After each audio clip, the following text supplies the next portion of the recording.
ഇന്നത്തെ നമ്മൾ എക്സ്പെരിമെൻ്റ് എന്താണെന്ന് വെച്ചിട്ടുണ്ടെങ്കിൽ ഞാനൊരു വീഡിയോ കണ്ടതാണ്. നാളെ ചെയ്യാമെന്ന് പറഞ്ഞ് വെക്കുന്നല്ലാണ്ട് ഞാൻ ചെയ്യാറില്ല.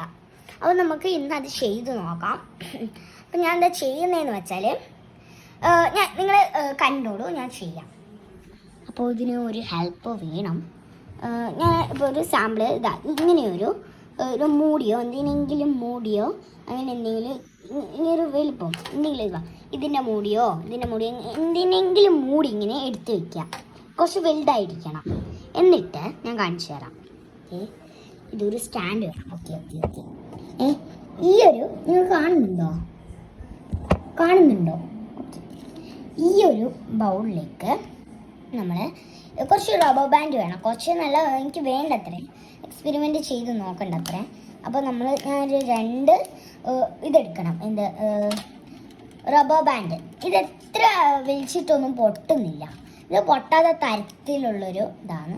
ഞാൻ ചെയ്യാമെന്ന് വിചാരിക്കും.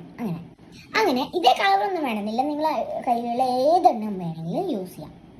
ഇപ്പം ഞാൻ കുറച്ച് വെള്ളം എടുക്കാം. പോയി. ഓക്കെ, വെള്ളം എടുത്തിട്ടുണ്ട്. ഇത് ഞാൻ ഇനി ഇതിൻ്റെ അകത്താക്കും. ഇത് പൊട്ടുന്നില്ല. ഇത്ര ഞെക്കിയിട്ടും വെളിച്ചിട്ടും കൂടെ പൊട്ടുന്നില്ല. അപ്പോൾ നിങ്ങളെല്ലാവരും യൂസ് ചെയ്യുന്ന ഒരു സാധനമാണ് ഈ നെയിൽ പോളിഷ് എന്ന് പറയുന്ന ഈ ഒരു സംഭവം. ഇത് യെല്ലോ കളർ തന്നെയല്ല, ഏത് കളർ വേണമെങ്കിലും നിങ്ങൾ യൂസ് ചെയ്യുന്ന ഒരു സംഭവമാണ് യെല്ലോ. ഞാനൊക്കെ കയ്യിലൊക്കെ ഇട്ടിട്ടുള്ള ഒരു സംഭവമാണ്. ഇത് എത്രത്തോളം പവർഫുൾ ആണെന്ന് നിങ്ങൾക്ക് ഇപ്പം കാണാം. അപ്പോൾ ഞാൻ ഈ നെയിൽ പോളിഷ് ഇതിലേക്ക് അപ്ലൈ ചെയ്യും. അപ്പോൾ ഇത് പൊട്ടുന്നത് നിങ്ങൾ നോക്കിക്കോ. നിങ്ങൾക്ക് കാണാൻ പറ്റുന്നുണ്ടോ? ഓക്കെ,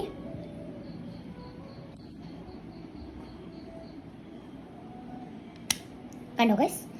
പൊട്ടിയത് കണ്ടോ നിങ്ങൾ?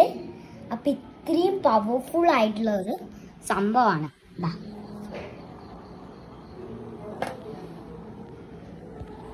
ഇത് കണ്ടോളൂ. ഇത് നെയിൽ പോളിഷ് എടുത്തു. കണ്ടോ? പൊട്ടി. ഇതാണ് അതിൻ്റെ ഒരു പവർഫുൾ എന്ന് പറയുന്നത്. കണ്ടോ? ഇത് എത്ര പവർഫുൾ ആയിട്ടാണ് പൊട്ടിയിരിക്കുന്നത്. അത്രയും പവർഫുൾ ഉള്ളൊരു സാധനമാണ് ഈ നെയിൽ പോളിഷ് എന്ന് പറയുന്നത്. അപ്പോൾ നെയിൽ പോളിഷ് ഇടുന്ന പേരുണ്ടെങ്കിൽ ഇത് വേറെ തന്നെ റിമൂവ് ചെയ്തോളൂ. ഞാൻ ഇപ്പോഴാണ് അത് ചെയ്ത് നോക്കിയത്. അതുകൊണ്ട്